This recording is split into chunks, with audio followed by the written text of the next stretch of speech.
Imagine three large U.S. warships, a stealth submarine, and a group of amphibious ships moving into the Caribbean near Venezuela. Add thousands of well-trained Marines and modern aircraft watching the skies and seas, and you have a U.S. Navy operation that has captured global attention. In this video, we explain what is happening, why it matters, and the advanced technology behind this deployment. Tensions in the Caribbean have been rising. The U.S. insists its ships are in international waters, but the message is clear. America is showing its readiness and strength close to Venezuela. For years, the two countries have clashed over politics, diplomacy, and regional influence, creating an atmosphere of distrust. At the front of this operation are three Arleigh Burke-class destroyers, USS Gravely, USS Jason Dunham, and USS Sampson. These destroyers are among the most advanced in the world, capable of defending against aircraft, submarines, and enemy ships at the same time. USS Gravely is equipped with advanced radar and missile defense systems. USS Jason Dunham specializes in anti-submarine warfare and includes stealth features to make it harder to detect. USS Sampson focuses on air defense and can use long-range missiles to protect the fleet from aerial threats. All three destroyers are heavily armed with Tomahawk cruise missiles, Harpoon anti-ship missiles, and advanced artillery. Together, they can strike targets on land and sea while defending the fleet from multiple threats. Below the surface, a Los Angeles-class submarine operates silently. It can track enemy ships, gather intelligence, and remain hidden while providing critical information to the rest of the fleet. The deployment also includes amphibious ships, USS Baton, USS San Antonio, and USS Fort Lauderdale. USS Baton, a Wasp-class assault ship, serves as a floating base. It can launch helicopters, tiltrotor aircraft, and landing craft, making it central to marine operations.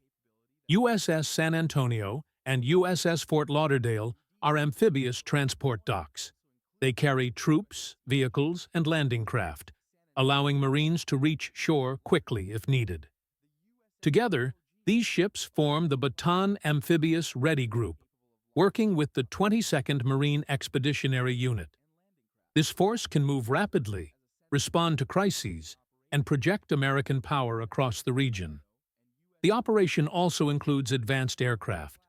The P-8 Poseidon maritime patrol plane provides long-range surveillance, tracks ships and submarines, and shares real-time intelligence.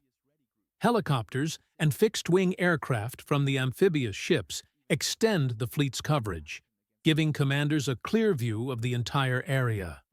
U.S. officials describe the mission as routine, but the scale of the deployment sends a much stronger message. Every element has a role: destroyers, missile defense, surface combat, and multi-target engagement. Submarine, stealth, intelligence, and underwater warfare. Amphibious ships, rapid deployment of Marines and equipment, aircraft, surveillance, coordination, and intelligence. Interestingly, there is no aircraft carrier in this mission. This shows the U.S. is focusing on speed and flexibility instead of a full-scale air operation. Still, the Navy has the option to bring in carriers, cruisers, or more submarines if the situation escalates. If needed, the U.S. could deploy Nimitz or Ford-class aircraft carriers, which provide unmatched air power with fighter jets, surveillance planes, and refueling operations. Ticonderoga-class cruisers could add more radar and missile defense. Littoral combat ships could support operations in shallow waters, while more amphibious ships could increase troop and vehicle movement. In total, more than 4,500 Marines, sailors, and aviators are part of this mission, making it one of the largest U.S. naval operations in the Caribbean in recent years. Venezuela has already mobilized its own defensive forces, underlining the seriousness of the situation. This is not just a simple movement of ships. It is a carefully planned display of U.S. power, advanced technology, and rapid response capability. By combining destroyers, submarines, amphibious ships, and aircraft, the U.S. Navy shows it can control the sea, the air, and the undersea environment at the same time.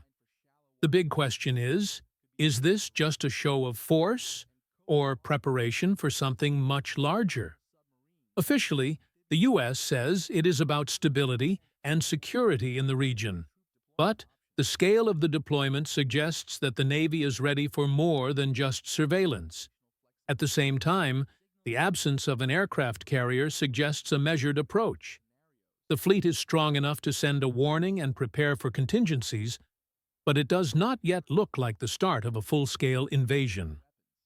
In the end, whether this deployment calms tensions or sparks new conflict remains to be seen. What is certain is that Venezuela and the entire Caribbean now sit under the watchful shadow of American naval power. The world will be paying close attention to what happens next. Thank you for watching.